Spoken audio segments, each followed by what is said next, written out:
강혜신의 오늘의 미국.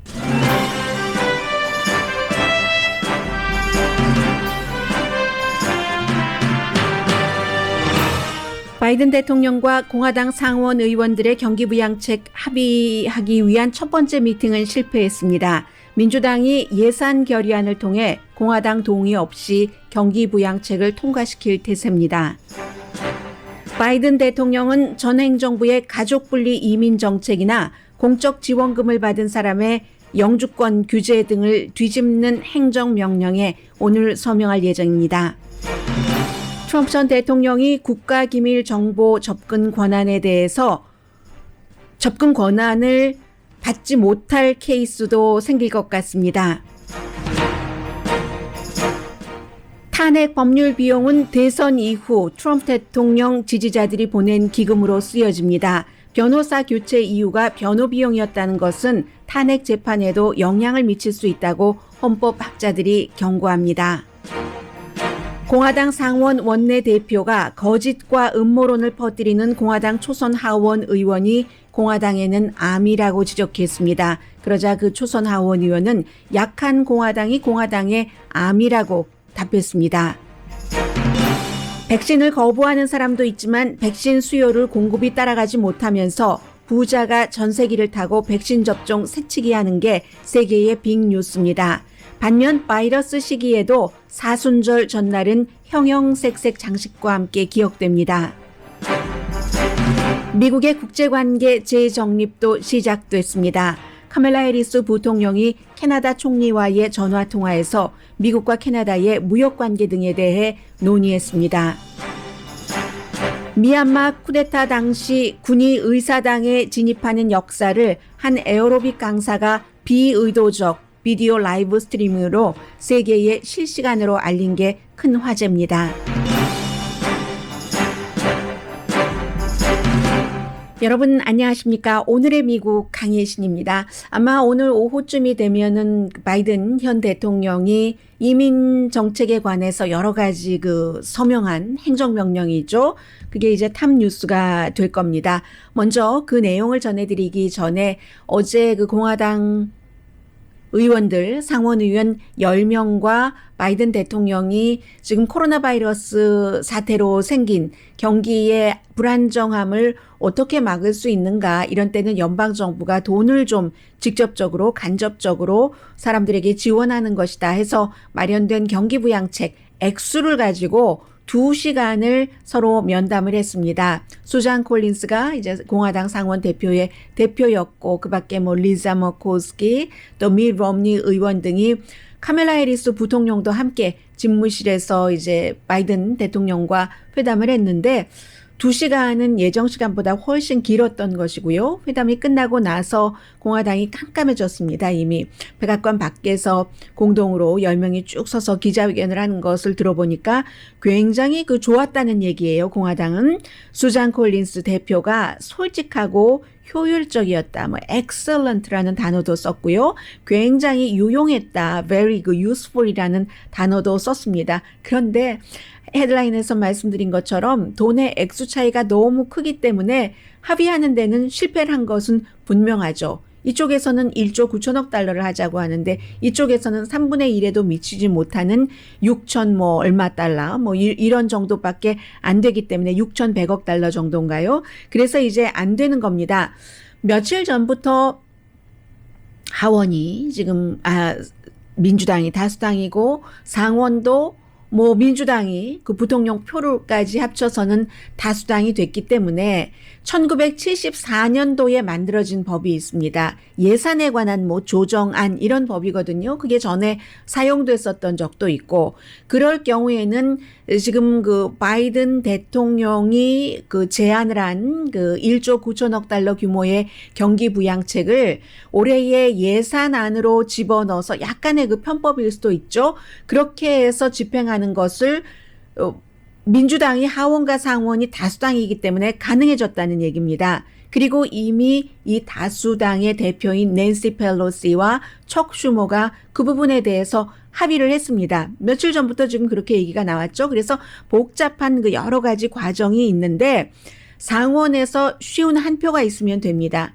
쉼표가 확보가 돼 있고 한 표가 부통령표 하면은 예를 들어 공화당이 바이든 그 대통령과 2시간 동안 얘기를 했어도 다 그건 안 된다 하고 반대표를 던져도 51표로 공화당의 도움, 공화당의 표, 찬성표가 하나도 없어도 된다는 겁니다. 그래서 아마 이것도 신속하게 이번 주 안에 정리가 될까. 그런데 이 정리되는 게 공화당 상원과 하원의 대표들이 합의했다고 해서 만약에 바이든 현 대통령이 그렇게 하시면 안 되겠습니다 하면은 하기가 힘들 겁니다. 이것도 뭐 대통령 되고 나서 2년, 3년 뒤의 일이 아니라 처음으로 대통령이 예를 들어서 상원과 하원 그 대표에게 부탁을 하는데 그 부탁을 거절할 수는 없잖아요. 그렇기 때문에 바이든 대통령의 결정이 굉장히 중요한 거죠. 이게 지금 3분의 1도 안 되는 돈을 가지고 와서 협상을 하자고 하는데 그래도 본인은 화합의 대통령이라는 것을 보여준다는 것이 가장 그 중요한 그 목표이기도 하기 때문에 상징적으로 공화당과 어느 정도는 좀 협상을 해보면서 액수가 줄어들 것은 원래 각오를 했으니까요. 해야지 된다고 바이든 대통령이 결정을 한다면 지금 민주당 쪽에서 하는 이 같은 행보도 대통령을 완전히 무시할 수는 없기 때문에 안 될 겁니다. 그런데 바이든 대통령이 결단을 하면은 이번 주 안이라도 나오겠죠. 그리고 그것은 바이든 대통령이 얘기했었던 모든 것들을 다 포용하는 것은 아닙니다. 적어도 그 최저임금 $15 시간당 연방이요. 이것은 당장은 우리 민주당에서 그 안에 예산 안에 포함시키지 않겠다라고 얘기를 했습니다. 그만큼 이제 무리가 많다는 얘기도 되고요. 그리고 이제 또 한국 분들 가운데서도 그런 생각을 하시는 분들이 많습니다. 지금 개인에게 $1,400 바이든 대통령, 공화당 $1,000 지원하자 하는데 바이든 대통령이 얘기하는 1인이 1년의 연봉이 이제 기본적인 것이요. $75,000. 부부가 $150,000. 이 정도 사람에게 줄 필요가 있는가? 지난번에도 그랬어요. 지난번에도 첫 번째 경기부양책에서 현금 지급할 때도 $75,000. 그때랑 똑같이 잡은 거거든요. $75,000 부부가 $150,000인 사람들에게도 정부가 보조를 할 필요가 있어. 그분들은 또 그분들 나름대로 쓸 돈이 많이 있지만 그렇게 얘기하는 분들이 굉장히 많고요. 지금 공화당에서는 $1,000를 이제 기본적인 것이 $40,000잖아요. 이렇게 가지고 왔는데 맥시멈 캡까지 씌워서 부부 $100,000까지 왔는데 이 정도 사람들이 정말 돈 필요하다라고 생각하시는 분들이 많고요. 그러면 $1,400를 다 몰아서 주든지 생각이 너무 많은 겁니다. 각자 자신의 입장에서 뭐 여러 가지를 생각해 보기 때문에 그래서 액수가 어떻게 될지 이번 주에 과연 민주당에서 공화당 표를 무시하고 통과를 시킬지 아닐지 그것도 지금은 확실하게 알 수 없습니다. 그러나 오늘 지나고 벌써 화요일이기 때문에 좀 그 대통령도 마냥 미룰 수는 없는 문제니까 윤곽이 드러날 겁니다. 일단 그 정도로 알고 계시면 될 것 같고요. 그리고 이제 오늘 대통령이 서명할 이민행정명령도 여러 가지입니다. 내용이 굉장히 많은데 크게는 3가지로 구분되고 첫 번째, 두 번째, 세 번째 가운데서 한국 분들이 가장 실제적으로 이거 어떻게 되지 하고 생각하시는 부분은 세 번째일 것 같고요.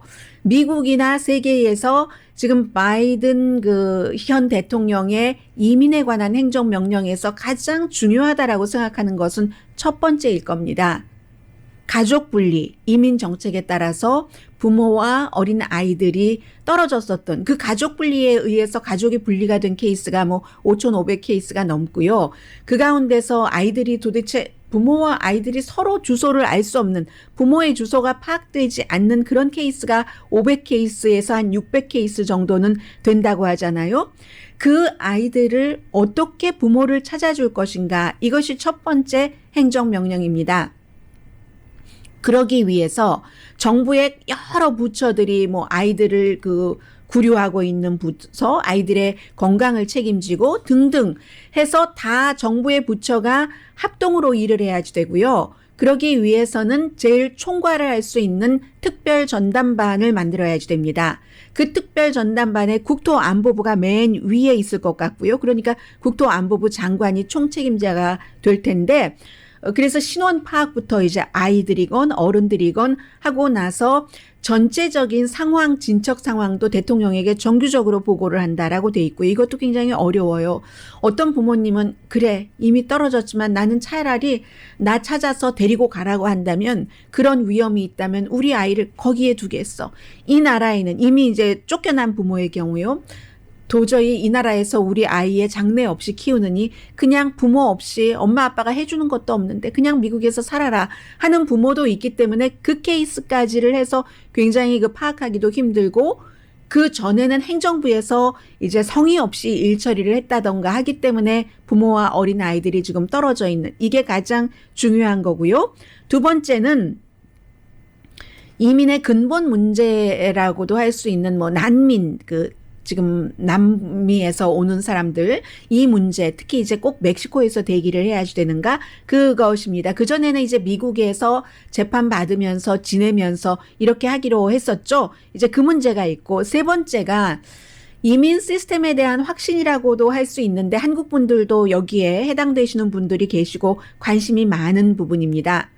트럼프 전 대통령이 이민에 관해서 행정명령을 몇 개나 발동했는지 여러분들 모르실 겁니다. 짐작조차 하기 힘들 정도로 많습니다. 400개가 넘습니다. 그 400개가 넘으니까 400개가 각 부처에 다 해당이 되는 거예요. 집행이 어느 정도 효율적으로 됐던 효율적으로 되지 않았던 이 400개가 넘는 행정명령 가운데 하나가 퍼블릭 차지라고 해서 정부의 보조를 받는 사람을 얘기를 합니다. 원래. 그런데 이제 퍼블릭 차지 하니까 공적 보조를 받는 지원받는 지원에 이렇게 포커스가 뒀는데 원래는 펄슨이에요. 그래서 예를 들어서 이민을 와서 미국에서 이렇게 생활하고 예를 들어 직장 생활도 하고 세금도 내고 생활을 하기는 했는데 그리고 또 비자를 받고 정식으로 와서 일하다가 아이들이 가기 싫다고 한다던가 아이들 교육 문제라든가 여러 가지 문제 때문에 불법 체류자 신세가 된 사람들도 많이 있어요. 한국 분들 가운데서. 그런데 이제 그런 분들이 중간에 어떠한 정부의 보조를 받았어요. 아이를 낳았는데 갑자기 직장을 잃었다거나 아이 우유를 보조받았다거나 기저귀를 보조받았다거나 그런 것에서부터 가장 큰 것은 주택 보조가 되겠죠. 이런 보조를 받았을 때 영주권 심사에서 탈락시킨다던가 시민권도 마찬가지지만 영주권이 더 앞에 있는 거니까요. 그런 부분이 가장 중요한 트럼프 전 대통령의 행정명령에 또 시행이 됐었던 포함이 되는 그런 부분입니다. 여기에 대해서는 바이든 대통령이 당장 다 무효로 하겠다라고 하진 않았습니다. 무슨 일을 하든지 간에 법적인 절차에 맞춰서 하겠다는 게 바이든 행정부의 뜻입니다. 그래서 이 관련 모든 부처에게 재검토를 해라. 리뷰를 해라. 거의 이것은 이제 없앤다는 뜻으로 그 의도를 가지고 리뷰를 하라는 것인데 법 절차에 맞게 집행을 하겠다는 겁니다. 그래서 이 퍼블릭 차지 공적인 부조, 정부의 보조를 받았던 분들의 영주권 신청. 그래서 오히려 미루고 숨어 살고 하시는 분들도 계세요. 숫자가 얼마나 되는지는 파악되지 않지만 그래서 그 세 가지의 오늘 행정명령에 서명을 하는데 크게 보면 세 가지지 그 안에는 무슬림을 금지한다던가 아니면 국경을 강화한다던가 테크놀로지로 강화를 하지 벽 쌓기로 하지 않겠다는 이런 여러 가지 내용들이 포함이 돼 있고 그런데 이게 쉽지가 않아요. 어떤 부분들은 공화당에서 특히 퍼블릭 차지 공적 보조를 받으셨던 분들에 대해서 공화당이 당장 반발을 할 수도 있고 실제로 바이든 대통령이 앞으로 100일 동안은 추방을 금지하라는 이 행정명령에 대해서도 텍사스의 판사가 판결을 해서 그 판사는 물론 트럼프 전 대통령이 지명을 했었던 판사입니다. 해서 지금 시행중지 명령이 내려졌잖아요. 연방 법원에서의 판결이라든가 공화당에서의 이런 여러 가지 문제들 반대가 있기 때문에 행정명령이라는 것이 한계가 있고 늘 말씀드리지만 의회에서 법으로 정하는 것이 제일 중요한 것이고요. 그래도 대통령의 의지 또 대통령의 행정명령으로 결국은 트럼프 전 대통령 시대에 가장 중요했었던 것 가운데 하나가 반이민 정책이었는데 그 반이민 정책을 친이민 정책으로 돌려놓는다는 게 바이든 대통령, 바이든 행정부의 또 가장 중요한 정책 가운데 하나고요. 그리고 이러한 모든 것들을 오늘 서명할 이민 행정명령의 총책이 굉장히 중요합니다. 국토안보부라고 말씀을 드렸어요. 국토안보부 장관 조금 미뤘었는데 오늘경에는 아마 연방상원에서 인준을 할 것으로 보입니다.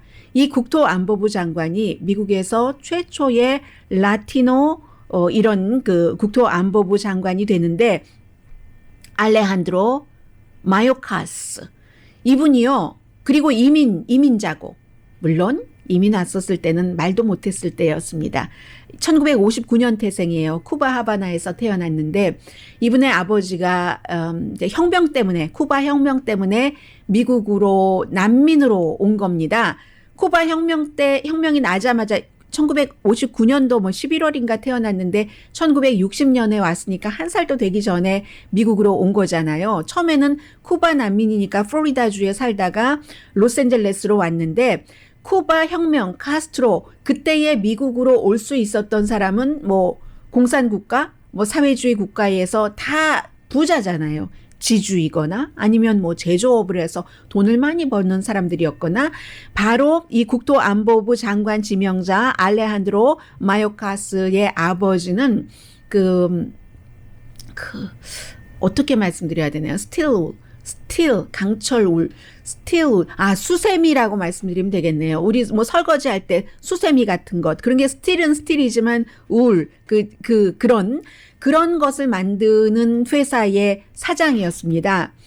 그러니까 당연히 이제 미국으로 이민을 왔고 쿠반 유대인이에요. 그리고 어머니는 루마니아계 유대인이거든요. 홀로코스트에서 이제 생존한 그런 홀로코스트 때 탈출한 사람. 홀로코스트 때 루마니아 그쪽 지역에서 쿠바로 탈출을 했는데 이 어머니는 그러니까 국토안보부 장관이 될 거예요. 이분의 어머니는 두 번 탈출을 한 셈이에요. 그렇게 해서 쿠바로 갔더니 아니 쿠바에서 또 혁명이 일어나서 미국으로 왔네. 하지만 부자였기 때문에 초기 난민들은 부자가 많았죠.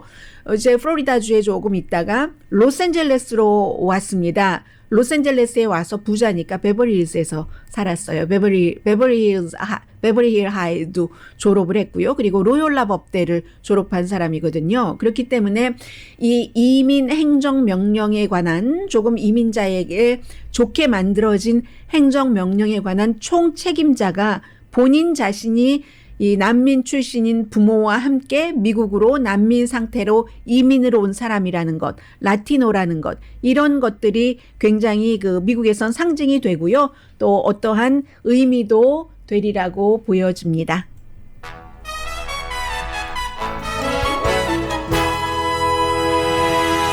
잠시 뒤에 딱 일주일 남았네요. 탄핵 재판도 어차피 시작될 것이고 그리고 미국의 대통령이나 아주 중요한 공직자를 했었던 사람들의 특권 가운데 하나가 그 공직에서 물러나고도 국가 기밀에 접속할 수 있다는 국가 기밀을 알 수 있다는 특권입니다.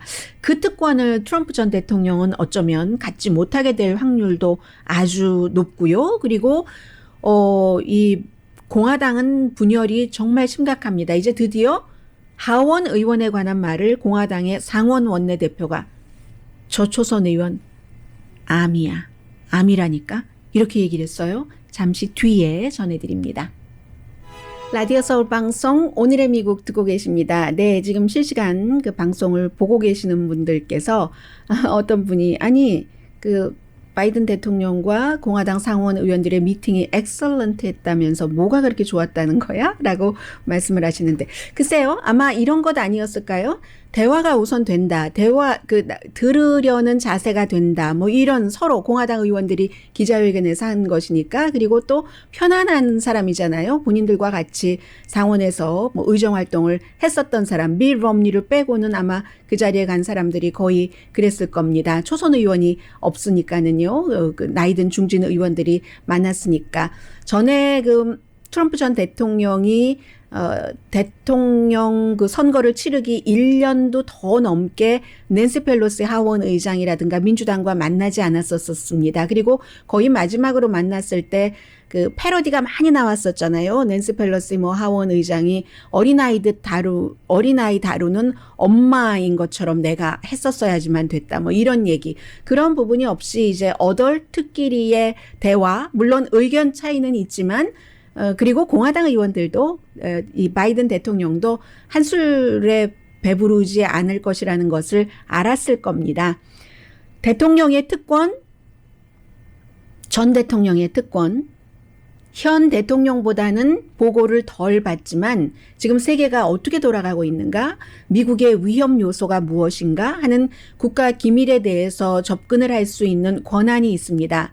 그래야만 꼭 대통령뿐만이 아니라 많잖아요. 뭐 국방장관, 국무장관, 국가정보국장을 하다가 물러난 사람들도 마찬가지로 그것에 접근할 수 있는 권한을 주는데 그만큼 이제 그런 사람들을 믿기 때문에 그렇고, 그리고 그 사람들의 만족을 위해서만 그러는 게 아니라 그 분야에서 일하는 후배들이 있잖아요. 후배 정치인이 되었건 누가 되었건 그런 사람들이 이제 원로에게 물어볼 때 뭘 좀 알고 있어야지 판단이 되잖아요. 제대로 답변을 할 수 있잖아요. 비밀을 지킨다는 인격적인 믿음 아래 그 사람들이 원로 정치인으로서의 역할을 할 때 더 그것을 뒷받침해서 미국을 더 좋게 발전시키기 위해서 비밀 정보에 접근할 수 있는 권한을 주는 겁니다. 그런데 뭐 특사로 어디 보낼 땐 더 많이 주잖아요. 그런데 어제 이제 백악관에서 뭐 날마다 브리핑을 하는데 브리핑이 큰 이슈가 되지 않아요. 전에 행정부에서 늘 뭐 싸우고 가짜뉴스 이런 소리가 막 고송이 오고 갔으니까 그런 것들 때문에 이슈가 많이 됐지, 백악관 브리핑들은 원래 기자들에게 하고 그 기자들이 백악관의 브리핑을 이제 많은 사람들에게 전해주니까요. 방송으로, 글로써. 존 사키 그 대변인이 질문을 받고 한 답변입니다. 어떤 기자가 트럼프 전 대통령에게도 그 비밀에 접근할 수 있는 권한을 줄 것인가 하니까 리뷰 중이라고 답변을 했습니다. 백악관 비서실장도 란 클라인도 지난주에 비슷한 얘기를 했어요. 정보당국의 브리핑을 듣고 결정을 하겠다. 정보당국에서 지금까지 4년 동안 트럼프 전 대통령과 함께 지내봤더니 이 사람은 믿을만하다. 원래 이런 것을 해본 적이 없어요. 그런데 트럼프 전 대통령이 아주 예외이기 때문에 전에 여러분들께 말씀드렸던 적이 있는데 정보당국에서 굉장히 걱정한다고 하잖아요.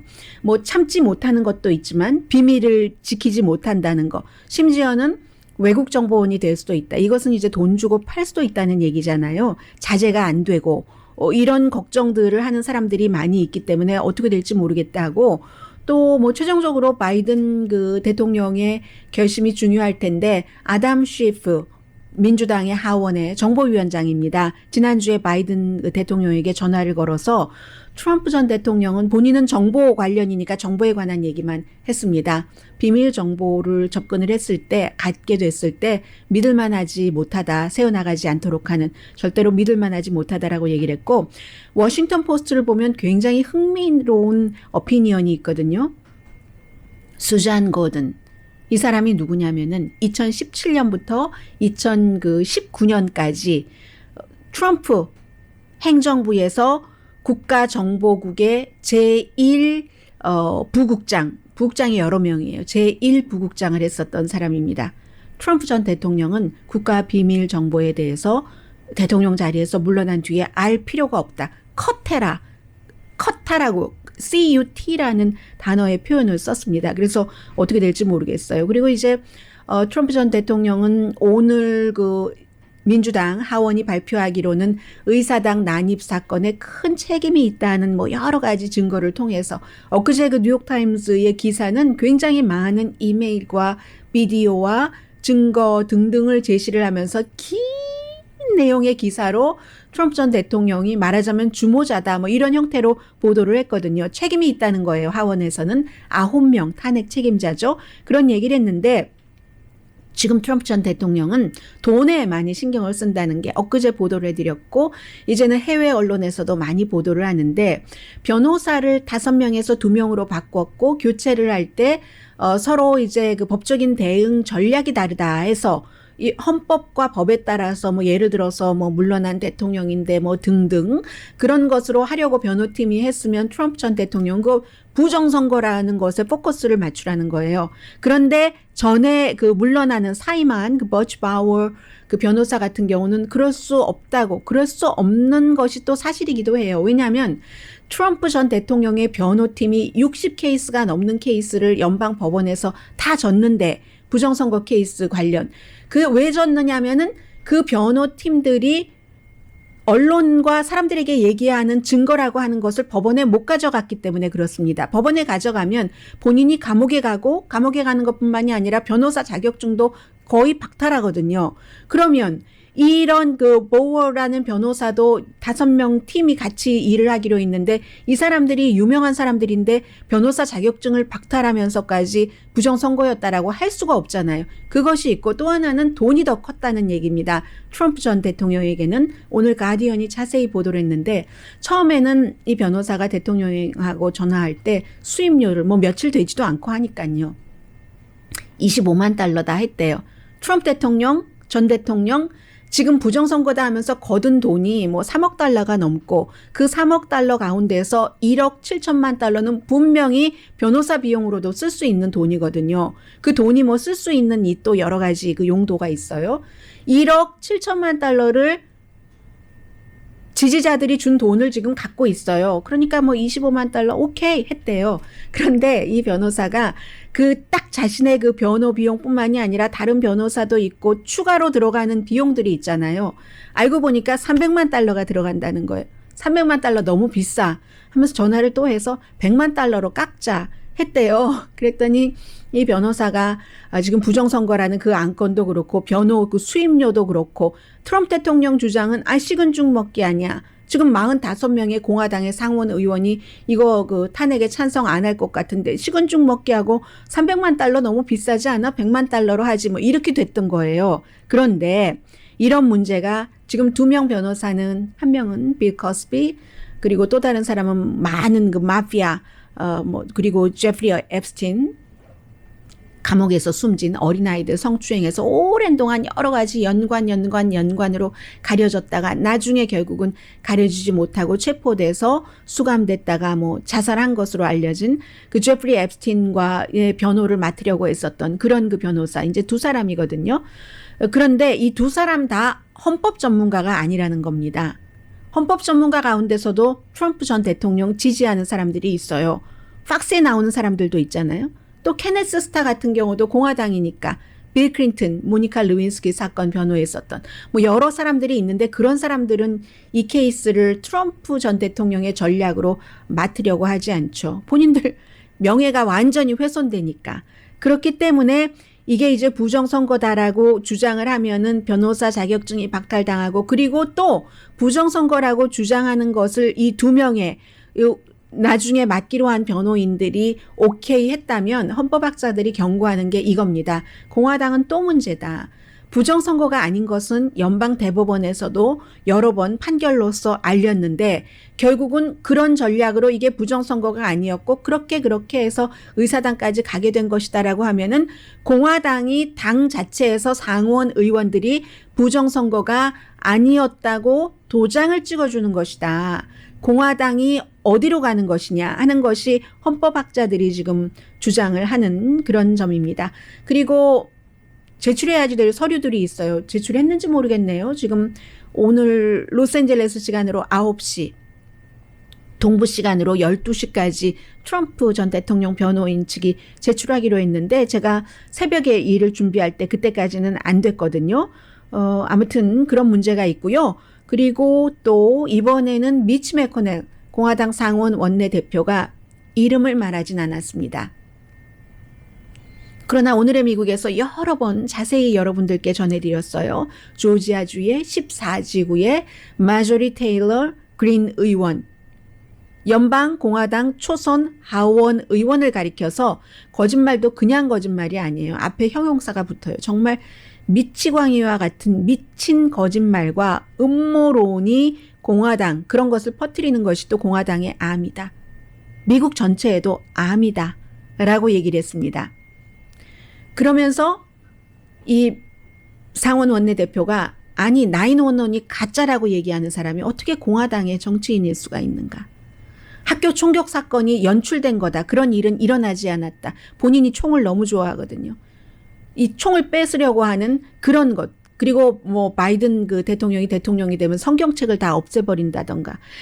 클린턴이 이게 클린턴이 케네디 주니어를 살해했다. 이게 공화당의 상원 원내대표가 한 얘기예요. 미치 매코넬이. 그런 말을 하는 사람은, 이런 음모론을 주장하는 사람은 현실에 살고 있는 사람이 아니다. 미국 가정이 지금 처한 도전과 아무 상관이 없는 사람이다. 그런 사람이 지금 공화당 하원 의원으로 있다 하는 얘기예요.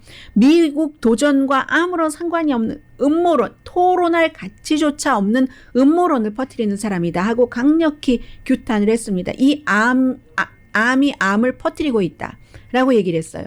그러니까 이 그린 초선 의원이 하는 얘기가 반유대인, 반무슬림, 반이민자 이런 사람이거든요. 큐안한 음모론을 굉장히 신봉하고 그로 인해서 당선됐고 트럼프 대통령을 지지하고 트럼프 대통령이 지지하고 또 낸시 펠로시를 포함해서 중요한 인물들 처형당해야 된다고 얘기를 하고, 그리고는 특히 이제 이게 저는 가장 좀 치졸한 부분이었던 것 같아요. 파클랜드 플로리다주의 총격 사건에서 살아남은 그 학생 이름은 잊었어요. 17살.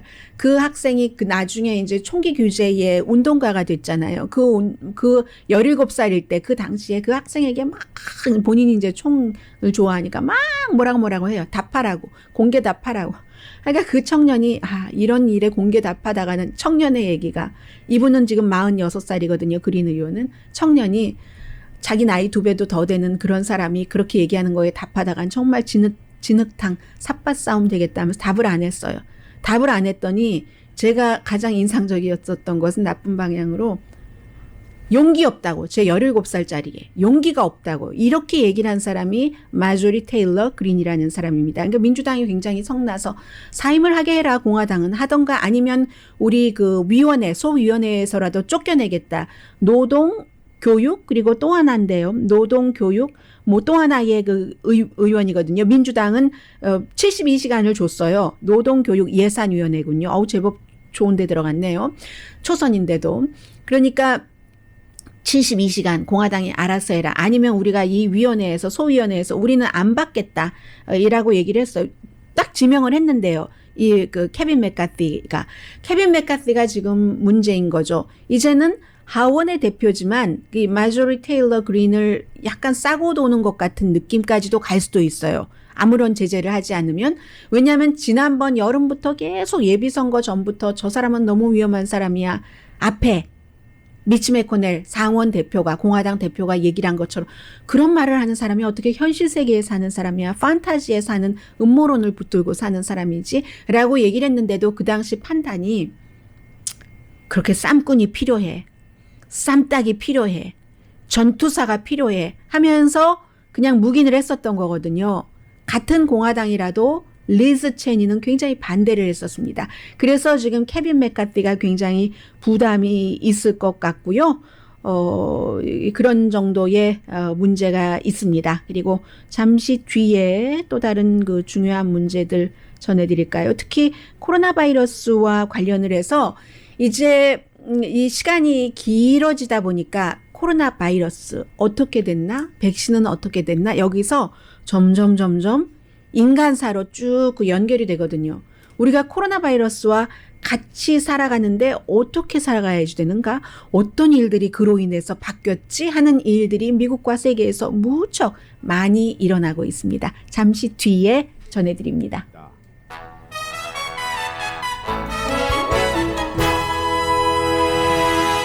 라디오 서울 방송 오늘의 미국 듣고 계십니다. 네, 앤드류 양 여러분들 기억하시죠? 민주당 예비선거에 나와서 모든 국민에게 $1,000씩 준다고 해서 유명해졌었던 그 앤드류 양이 뉴욕 시장 선거에 출마를 했잖아요. 지난 주말에 약간의 증세가 있어서 테스트를 했더니 코로나 바이러스에 대해서 양성 반응 나왔답니다. 46살 젊죠? 젊은데 그 증세를 느꼈다고 해요. 지금 코로나 바이러스 이 백신의 경우는 여러 가지 그 물량이 딸리는 그런 문제도 있지만 동부 지역은 뉴욕을 포함해서 워싱턴을 포함해서 눈이 너무 많이 내려서 아름답기도 하지만 백신 접종이 예정대로 되고 있지 않는 엉망진창이랍니다. 지금 뉴욕이랑 워싱턴이랑 그런 게 있고요. 그리고 어제 그 앤서니 파우치 박사가 얘기를 했었던 처방전 없이 살 수 있는 코로나 바이러스 테스트가 15분 안에 이제 그 음성일 경우에 95% 아주 확실하게 뭔가 그 결과를 95%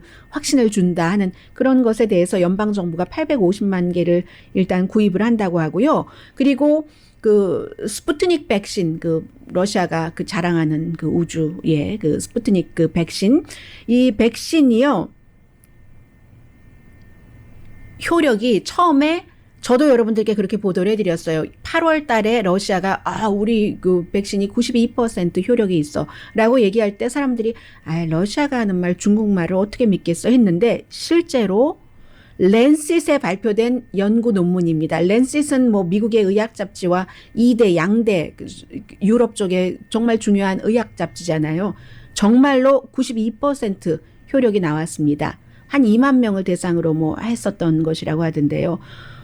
그리고도 안전하고 러시아의 이 백신이 러시아 국영 뭐 연구소가 만든 건데요. 가말레아 리서치 연구소가 만들었는데 러시아는 올해 안에 60% 사람들에게 백신 접종한다는 게 목표고요. 그리고 이제 러시아 국민들한테 하고 나서 우리 그거 살게 하고 줄 서 있는 국가가 굉장히 많습니다. 중국 것과 러시아 거, 뭐 예를 들어 그쪽이에요. 주로 뭐 알제리아라든가, 뭐 남미도 있어요. 카자흐스탄 뭐 이런 데도 있지만 우즈베키스탄, 베네수엘라, 뭐 아르헨티나 뭐 이런 데도 있어요. 뭐 인도도 그렇고.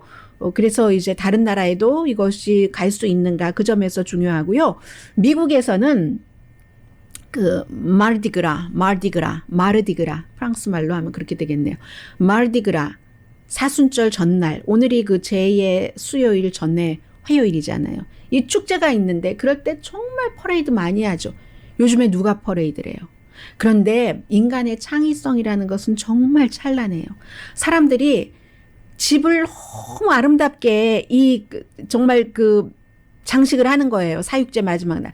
너무너무 아름답게 여러 가지 그 주제로 장식을 하는데 심지어는 본인들이 직접 하는 게 아니라 예술가들에게 요청을 해서 특히 이제 그 루이지아나가 유명하잖아요. 루이지아나라든가 엘라바마, 텍사스, 플로리다주가 너무너무 아름다워요. 비디오로 보니까 정말로 이 전통적인 퍼레이드를 못하는 대신 그 퍼레이드를 길에서 펼쳐지는 퍼레이드를 집으로 가지고 오는 거죠. 지난해 크리스마스 장식도 저희 회사 전에 있었던 건물 근처 행콕파크 지역 너무너무 다른 때보다 아름다웠다고 하거든요. 그렇게 집을 꽃차처럼 장식을 하는 창의성이 있는 겁니다. 그런데 지금 미국뿐만이 아니라 세계 각 지역에서 부자들이 전세기 타고 본인들 순서가 아닌데 백신을 맞으러 많이 가요.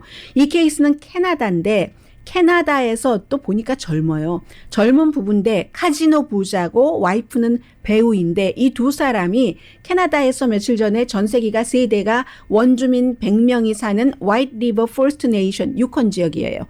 거기에 내렸는데 2대는 의료진이 탔고 1대는 이 사람들 부부가 탔는데 거짓말치고 동네 저기 모텔에서 일하는 직원이라고 하고 맞은 거예요. 맞았는데 의료진이 이상하다 생각을 하고 주민들도 좀 이상하다. 원주민이 아니라 조금 떨어져 이상하다라고 생각을 해서 신고를 해서 조사를 해보니까 그렇게 뭐 밴쿠버에 사는 엄청난 부자, 카지노 부자라고 하잖아요. 1900마일이나 비행기 타고 가서.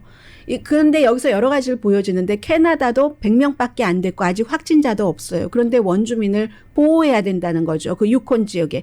해서 백신을 전세기를 타고 가서 놔주는데 그걸 또 전세기를 타고 가서 맞고 오는 이런 젊은 사람들도 다 있다. 그런데 문제는요. 사람들이 막 해서 조사를 했잖아요. 벌금이요. 캐나다 달러로 2,300달러니까 뭐 미국 달러로 한 1,800달러 정도 되나요? 껌값이죠. 이 부자에게는. 코로나 시대.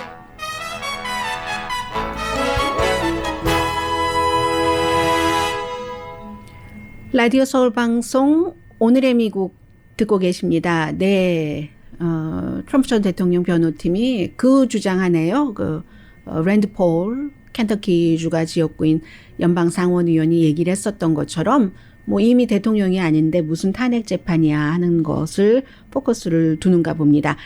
지난 3년 사이에 처음으로 팔레스타인과 미국 정부가 접촉을 했습니다. 이제 미국과 새로운 행정부와의 국제관계를 말씀을 드리고 있는데요. 지난주에 이미 뭐 공개적으로 발표를 했잖아요. 이제 그 팔레스타인 측에 그동안 중단했었던 지원도 뭐 지원을 하고 여러 가지 한다 했는데 어제 이제 국무부에 이스라엘 팔레스타인 그 차관보와 그쪽에 카운터파트가 같이 전화를 해서 이제 관계 재정립을 시작을 하는 거죠. 그리고 카멜라 해리스 부통령이 처음 등장했습니다. 캐나다 총리와는 대통령이 통화를 하지 않고 부통령이 했네요. 저스틴 트루도 총리와 첫 통화에서 당연히 이제 무역에 대해서 얘기를 했고 그리고 더 예민한 것은 중국인이 지금 아니죠. 캐나다인이 중국에 체포가 돼 있죠. 그 문제에 대해서 미국이 이제 최선을 다하겠다 했는데 왜냐하면 이게 중국이 캐나다에 보복을 한 거죠. 미국이 캐나다의 파웨이 그 5G 회사의 딸도 물론 거기서 일을 합니다만은 그 딸을 체포해달라 뭐 사기 혐의로 예를 들어서 뭐 이란, 이라크 이쪽과 거래를 안 한다고 하고 뭐 했다 뭐 이런 형태로요. 그래서 이제 그 사람을 뭐 가택연금하고 체포하고 한 것에 대해서 중국에 있는 캐나다인을 2명을 체포를 했다는 겁니다. 그래서 이제 이 문제에 대해서 얘기를 했다고 하고 석방되기 위해서 최선을 미국이 다하겠다 하면서 다시 한번 뭐 직접 만나거나 또 온라인으로 만나거나 또 이달 안에 만나자라는 얘기를 했다고 하는데 이게 이제 다 그 테크닉이잖아요. 행정부가 처음 들어왔죠. 어제 바이든 대통령과 공화당의 상원 의원들이 만나서 서로 목소리 높이고 이런 일 안 하잖아요. 좋은 일이었다. 성과가 없어도 아주 엑셀런트 했다. 뭐 정말 유스풀 했다라고 얘기를 하는 것처럼 캐나다 총리와 전화 통화를 할 때도 카멜라 해리스 미국 부통령은 아주 예민한 그 파이프라인에 대해서는 키스톤 파이프라인에 대해서 말하지 않았습니다. 지금 행정부는 그것을 스탑하는 것을 원하고 조치를 취하고 있고 캐나다의 오일이 미국 중서부로 오는 거잖아요. 거기에 대해서는 예민하니까 우선 처음에는 좋은 인사만 하십시다. 이런 형태로 얘기를 했고요. 그리고 이제 그 미얀마에 대해서는 미국도 계속 주시를 해야지 되는데 경제 제재를 할 수 있다는데 미국과 유럽도 사실은 오늘날 그 미얀마가 저렇게 된 데는 항상 그 민주주의의 후진국이라고 할 수 있는 국가가 다시 군부가 자리를 잡고 뭐 이렇게 하고 할 때는 미국과 유럽의 영향력이 있죠. 예를 들어 제재를 너무 빨리 풀었다던가 그쪽의 군부를 너무 많이 믿는 신용을 했다던가 여지를 줬다던가 왜냐하면 어쩔 수 없어요. 그 국가들이 국가 나름대로 해결을 하지 못하기 때문에 어느 정도 미국과 유럽의 입김이 들어가는데 그런 일이 있을지도 모르고 지금 아웅산 수치 여사가 어디 있는지 잘 모른다고 하고요. 아웅산 수치 여사도 2015년 뭐 그 이전부터 약간씩 군과 사실은 권력을 공유한 거잖아요. 공유하면서 미얀마라는 국가가 워낙에 인종적으로 문제가 많기 때문에 로힝야 때 그 민족을 얘기를 할 때 많이 말씀을 드렸습니다마는 노벨 평화상을 받고도 로힝야를 민족을 그렇게 핍박하고 하는 것에 대해서 이 아웅산 수치 여사가 별로 많이 들어가지 않았고 군과 협조할 거 많이 협조하고 하다가 결국은 다시 군에 의해서 이렇게 된 그 형태잖아요. 그러니까 미얀마 사태도 미얀마 내부의 문제, 지도자의 문제, 미국과 유럽 여러 가지가 다 섞여 있습니다. 그런데요, 그 미얀마의 군부가 SUV 까만 거를 수십 대를 타고 의사당으로 막 가는 그 장면이요. 의사당 이 앞쪽에서 지난 11개월 동안 계속 에어로빅 연습을 했던 에어로빅 강사가 라이브 스트리밍을 한 거예요. 다 그게 찍혔습니다. 세계에 그게 보여줬어요. 의도하지 않은. 거기에 음악도 있죠. 칙칙칙칙 무슨 쿠데타 음악처럼 이런 역사적인 기록이 어디 있겠습니까? 강희신이었습니다.